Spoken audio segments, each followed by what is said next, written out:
Assim como com o Smith, o trabalho do Malthus e do Ricardo vão acabar também anulando a posição da mulher enquanto agente econômico. Se no Princípios de Economia Política e Tributação do Ricardo não há qualquer menção ao termo mulher, no trabalho do Malthus, do Princípios de Economia Política e Considerações sobre sua aplicação prática, as mulheres são citadas 40 vezes. E, de uma forma geral, seguem a mesma lógica do trabalho do Smith, colocando elas como mãe, principalmente, e esposa. E o curioso é que esses autores, como vão fazer parte do grupo mais pessimista da economia clássica, acabam não dando destaque às mulheres, mesmo quando eles vão estar tratando dos determinantes do crescimento populacional. Então, as mulheres, como agentes econômicas e também como parte da produção da sociedade capitalista, elas também serão invisíveis no trabalho desses dois autores. E a gente se pode perguntar, será que aquelas feministas da época não se manifestaram sobre o trabalho que estava sendo publicado pelos clássicos? E a resposta é sim. Houve, na época, debates justamente sobre essa ausência da análise das mulheres na economia que estava sendo levada a cabo pelo pensamento econômico clássico. E dentro dos tópicos principais de discussão que remetia a essa invisibilidade feminina do debate estava os maiores níveis de pobreza entre as mulheres, sustentado por essa ideia de que para as mulheres burguesas, principalmente, o trabalho assalariado era considerado como prejudicial e para as mulheres pobres, nem tanto, porque elas poderiam ter acesso a algum rendimento, ainda que se soubesse que esse rendimento seria muito inferior ao rendimento masculino no âmbito do mercado assalariado. O segundo ponto é com relação à igualdade de direitos, que basicamente vai ser o grande foco da primeira onda feminista, com relação à igualdade salarial e com relação a esse reconhecimento da importância do trabalho doméstico. E duas mulheres se destacam nesse debate. Uma delas é a Priscilla Wakefield, que criticou diretamente o trabalho do Adam Smith por não incluir o trabalho das mulheres, tanto pago quanto não pago, porque mesmo no âmbito do trabalho assalariado, as diferenças observadas entre homens e mulheres não são estudadas com afinco pelo Smith, e também por ele não tratar da segmentação profissional, porque as mulheres estavam excluídas daqueles postos de trabalho que tinham maior remuneração, o que acabava, somado aos salários menores, levando elas à condição de maior pobreza e, no limite, à prostituição. Na França, um pouquinho depois, nós teremos a Julie Victor Dubié, que vai ser a primeira mulher a se formar numa universidade francesa, e ela analisava a situação das mulheres no país, chegando à conclusão de que seria necessário equiparar os salários das mulheres e dos homens quando eles ocupassem os mesmos postos de trabalho. O segundo ponto, de que era importante abrir novos espaços para as mulheres no mercado. E, por fim, o terceiro ponto, que dava sustentáculo a essas divisões no âmbito econômico, é a ideia da importância de promover a igualdade de direitos entre homens e mulheres. A Ada Heather Bigg, também uma grande feminista da época, vai sintetizar a discussão que estava acontecendo naquele período pós-publicação dos trabalhos clássicos do seguinte modo: os homens não se opõem a que as mulheres trabalhem, mas a que ganhem um salário. O que estavam protegendo era o monopólio de ser o ganhador do pão e o poder que isso representava no âmbito familiar. Que as mulheres de classe baixa tivessem um emprego não era preocupante porque as condições de empregabilidade e o nível salarial não lhes permitiam acesso a nenhum poder econômico ou social, o que não era o caso, por exemplo, das mulheres de maior renda, na qual, de fato, o acesso aos recursos poderia condicionar vivências completamente diferentes e colocá-las em confronto direto com a esfera masculina.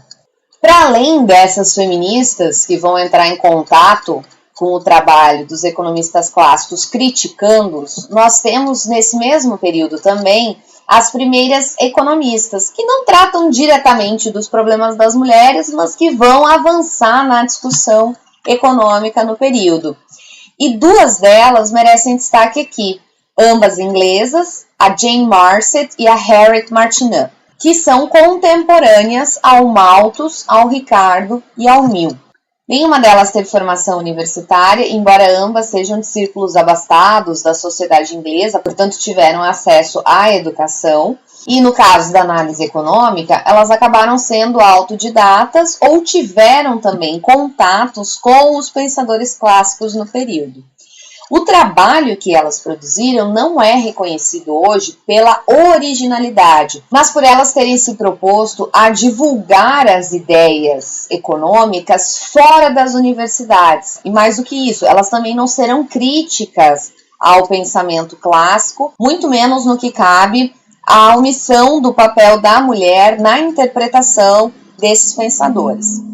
A Jane Marcet, por exemplo, veio de uma família bastante numerosa e já com 15 anos ela perdeu a mãe e acabou assumindo todas as atividades domésticas e o cuidado dos irmãos. Casando-se somente com 30 anos, uma idade bastante avançada para a época, com um médico inglês que era muito interessado por conhecimentos dos mais diversos, e especificamente de química, que acabou se tornando um membro da Royal Society inglesa, reunia os grandes cientistas e pensadores da época, e a Jane vai ter acesso, a partir dele, a uma série de leituras, a uma série de estudos, até chegar na publicação do seu primeiro livro, que vai ser Conversations on Chemistry, que vai se tornar uma espécie de livro-texto introdutório ao estudo de química. Só que o interessante é que a Jane tinha muito acesso e muitas relações com o círculo financeiro inglês e, inclusive, frequentava a sua casa o Malthus e o Ricardo. E dessas conversas e desses estudos que ela começou a fazer, ela acabou percebendo a importância de também criar um livro que tratasse das ideias desses pensadores que estavam surgindo na interpretação da economia. Apoiada no trabalho do Smith, do Malthus, do Say e do Sismondi, ela vai publicar o Conversations on Political Economy em 1816, que tem como uma finalidade básica ser dirigida aos jovens leitores para mostrar como a economia estava associada aos resultados e às possibilidades de ganhos de riqueza e de felicidade gerados na sociedade.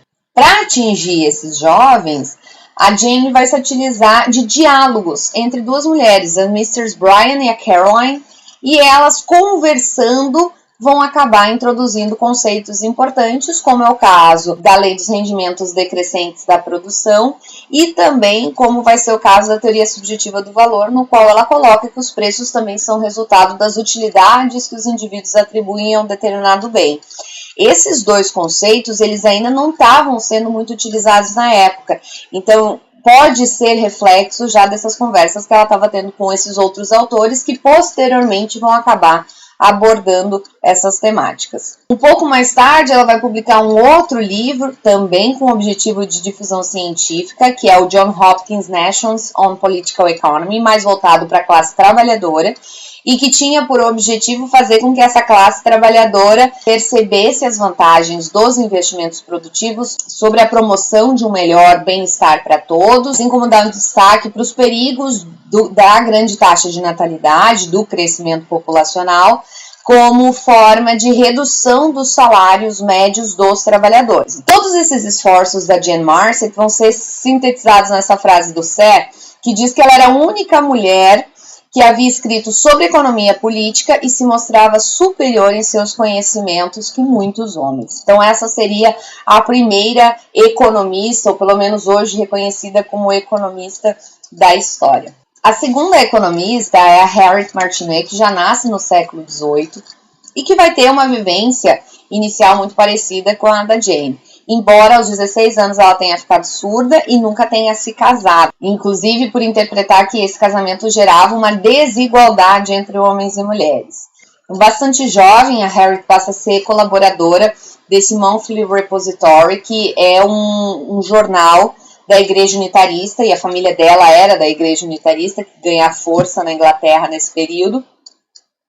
E lá ela começa a publicar uma série de trabalhos, inclusive um de 1822, no qual ela vai defender a igualdade educacional entre homens e mulheres. Mais ou menos nesse período, ela acaba tendo contato com o trabalho da Jane e acaba achando incrível o esforço que tinha tido nessa ideia de divulgação científica. E ela vai se propor a fazer o mesmo, com o intuito de realmente conscientizar a sociedade britânica sobre essas mudanças, sobre os efeitos dessas mudanças decorrentes do desenvolvimento industrial.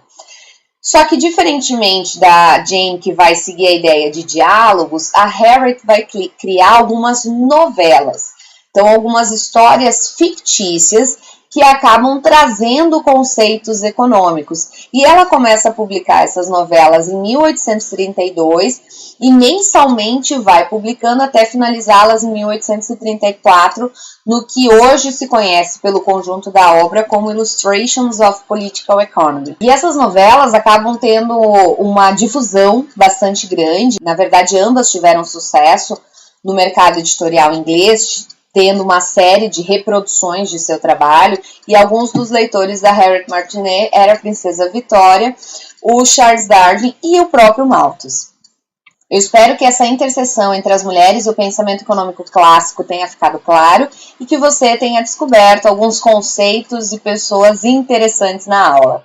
No nosso próximo encontro, nós continuaremos avançando ainda no âmbito clássico, com o trabalho do John Stuart Mill, que vai fazer uma contribuição seminal à temática política da posição das mulheres na sociedade.